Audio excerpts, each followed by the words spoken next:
तपाईलाई नेपाल र अमेरिकामा बस्दा सबभन्दा धेरै ठुलो डिफरेन्स के पाउनु भयो? र नेपालमा बस्नुको ठुलो डिफरेन्स भनेको चाहिँ कस्तो हुँदो रहेछ भनेपछि उहाँ एउटा डिसिप्लिनमा बसिन्छ, हामी चाहिँ यहाँ एउटा फ्रिली हिँडेको मान्छे हो क्या। डिसिप्लिन भनेर उहाँ जेल बसे जस्तो भनौँ न। एभ्रिथिङ यहाँ नेपालमा एउटा एसएलसी दिइसकेपछिको मान्छेको, अब सबै मान्छेको नभन्, कसै मेरो लाइफमा चाहिँ मसँग पैसा थिएन तर सब कुरा थियो। तर त्यो ठाउँमा गएपछि चाहिँ पैसा चाहिँ हुन्छ काम गरेपछि चाहिँ, तर अरू केही नि हुन्न कि फ्यामिली सोसल लाइफ हुन्छ नि।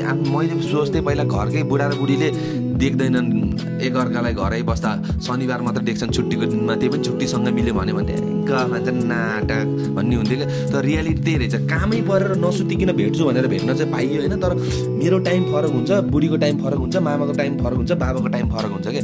त्यो हुँदो रहेछ। अर्को कुरा भनेको चाहिँ नेपालमै तपाईँले राम्रो थोरै बिजनेस गरेर इस्टाब्लिस गरेर 1 लाख 1.5 लाख दुःख गरेर कमाउनु भएको छ भने त्यो चाहिँ बिग इनफ हो जस्तो लाग्छ मलाई चाहिँ होइन। लाइफलाई सस्टेन गर्ने हो भनेपछि चाहिँ, किनकि अमेरिकामा गएर पैसा कमिन्छ तर त्यो मान्छेहरू, त्यो स्टुडेन्टहरू गएर अलिकति मानसिक सन्तुलन बिग्रिने तलमाथि हुने भनेको कारणै त्यही हो क्या। मान्छेले यहाँ देख्दैन जानियो मेरो भाइहरूलाई नि मैले त्यही भन्छु कि वहाँ गएपछि बल्ल थाहा हुन्छ कि महिनाको कति हुन्छ, अनि अरू मान्छेले कति कमाउँछन् र स्टुडेन्टले कति कमाउँछ, र त्यो स्टुडेन्टले चाहिँ पैसा